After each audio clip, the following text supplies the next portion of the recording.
Going to talk to our pal Scott Abraham from ABC7 now. What's up, Scott? Good morning, boys. Happy Friday. Happy Friday. So heading into Sunday's game against the Steelers, we were looking at a team that was 7-2.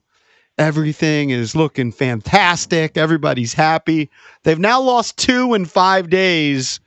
What is kind of the feeling around this team now sitting at 7-4? You know, I chuckle and I appreciate the passion of the Commanders fan base because clearly the standard has changed, and that is awesome. But again, they are still 7-4. They just lost to 2 very good teams. I think everybody has to breathe. I think the fan base needs this mini break as well. Hit the reset button, come back against the Cowboys, get a win, come back against the Titans, get a win. I think everything's going to be okay. Clearly, they played a really good defense in the Eagles.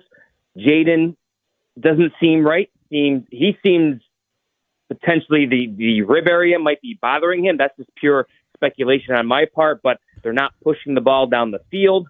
And, the defense for the most part held up for 3 quarters, but they just, ran out of gas in the fourth quarter.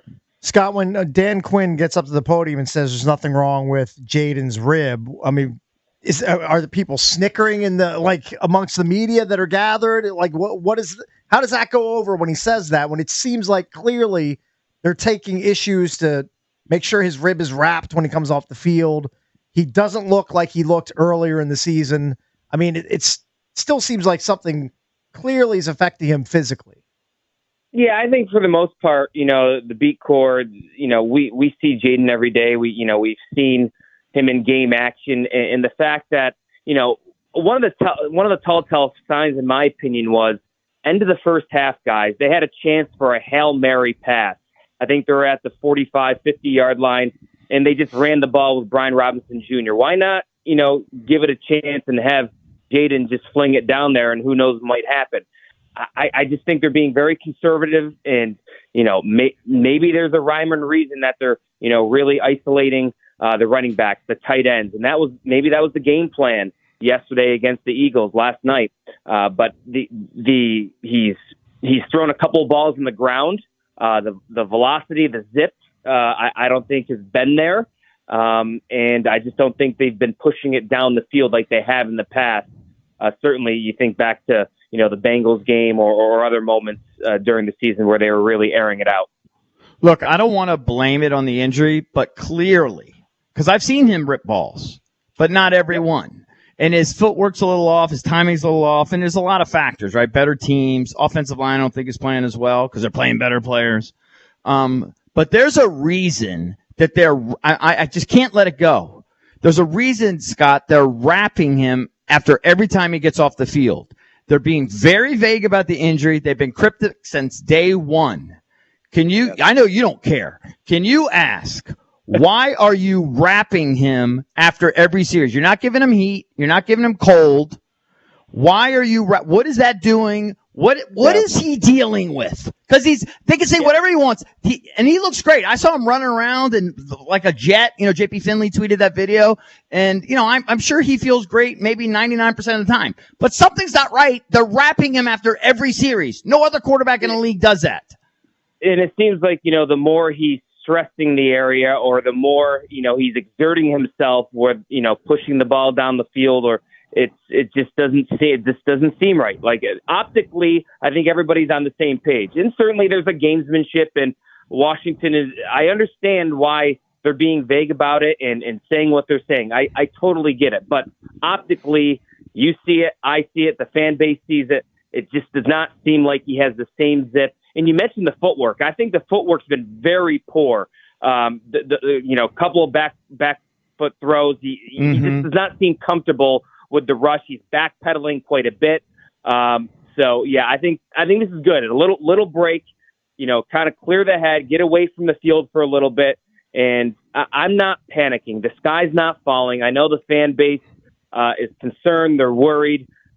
Dallas is going to be a good. Okay, how's this season going to go? Is this a team that's going to make a push at the division title, be safely in the wild card, or are they going to be in some big trouble losing to the Cowboys? So this is going to be a huge 10 days for this team, this franchise, to see what they're made of. I loved Terry's quote at the end of the game last night saying, it's one thing to talk about brotherhood when we are winning.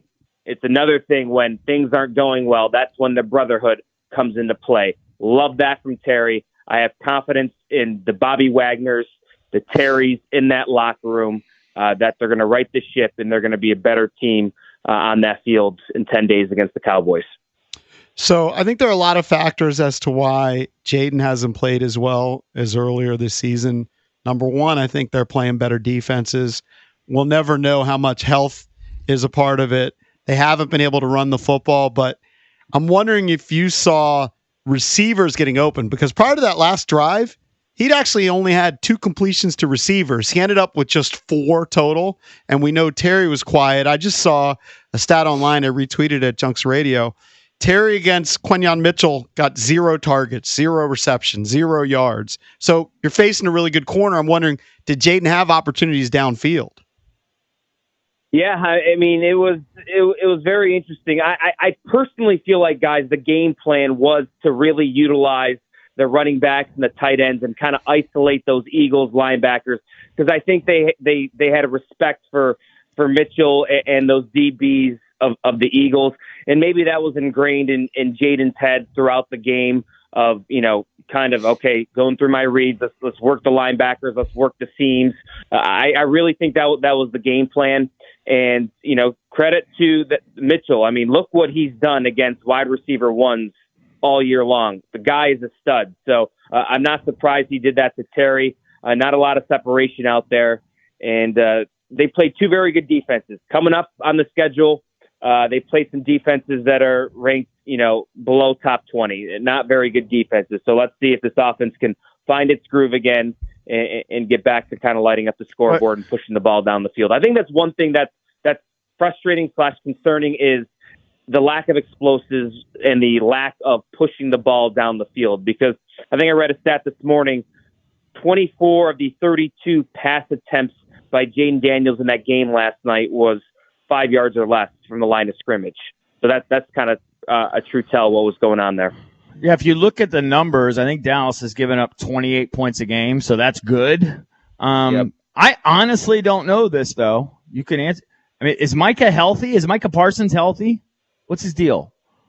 He played last week. I played last week, so because I remember he had that quote after the game talking about McCartney and whatnot. So I know he played McCarthy. Okay. I didn't watch the game, so I know he was dealing with an injury, but I know he played. I think it looks like that was game. his first game back in like 5 weeks or so. No, and he was the highest. I think he was one of the highest rated defensive players according to PFF. Yeah, so he was. So an that's my impactful point. Player. You're still going against Micah Parsons next week. I have belief in this coaching staff, guys, especially Dan Quinn and all their Dallas connections, that this is a personal game to them, and they know what Dallas does on that side of the football. And you can say Dallas knows what Dan Quinn does, but being at home, that Cowboys team has a lot of stuff going on outside of the football field, talking about, the lights in the natural light shining in, getting curtains. I mean, come on, they're a bowl of dysfunction right now.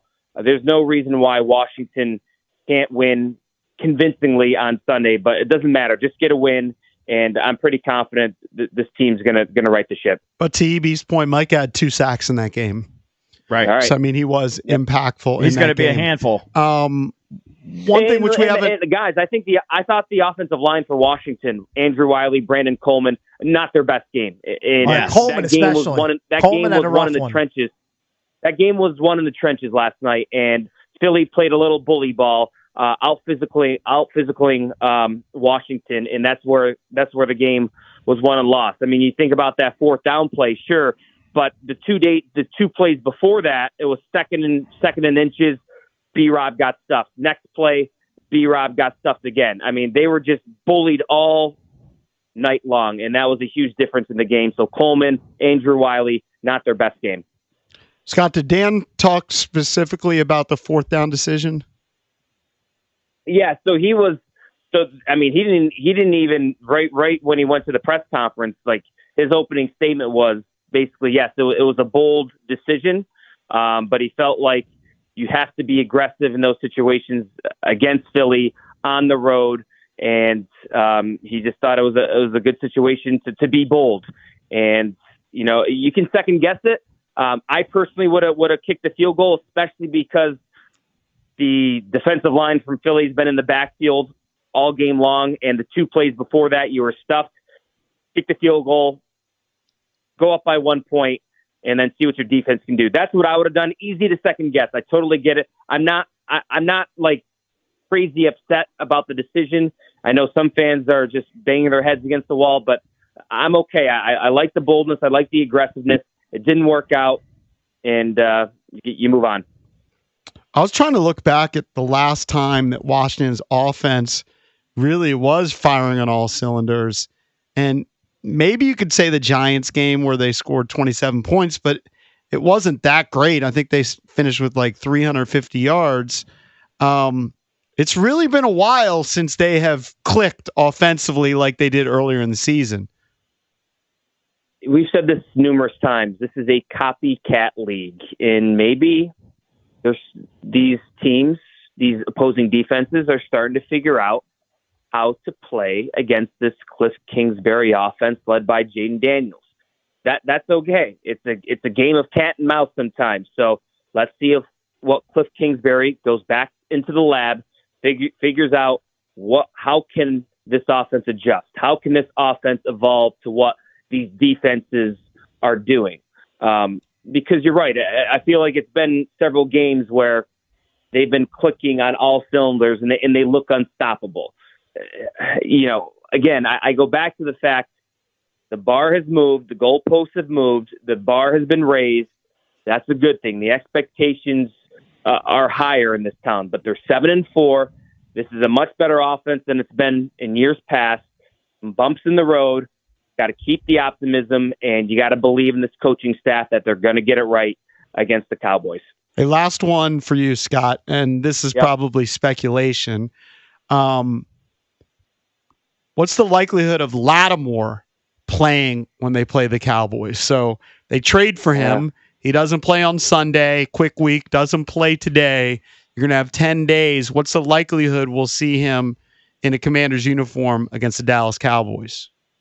Against speculation, I think he will play against the Cowboys. My gut tells me they knew what they were getting into. They knew what type of injury they were going to have. They knew the short week was going to be tough for Marshawn to get out there for either the Steelers or the Eagles game. So as of right now, I think you might see Marshawn next week against the Cowboys. Again, that's speculation. That's just my gut and how just kind of reading the tea leaves of listening to what, some of the national reporters have been saying and what Dan's been saying in the press conference room. I would go with Marshawn, and obviously going up against the CD Lamb, you kind of need him, but the pass defense was not the issue last night. I thought, for the most part, they did a great job. The secondary, it was, late in the fourth quarter, midway through the fourth quarter, that D-line, the linebackers just got tired, gassed, and Saquon Barkley took over. I think you nailed it. They got bullied a little bit. Yeah, it was bully ball. I mean, that game was won in the trenches last night. That Eagles defensive line won the football game. It's going to happen. The Washington offensive line has been tremendous all year long. Last night was not their best performance. Wiley was not great. Coleman gave up a couple of sacks, holding penalty. I mean, those D tackles, Carter and company from the Eagles, they're a handful, and they were game wreckers and game changers in that football game, and that's what the difference was, in my opinion.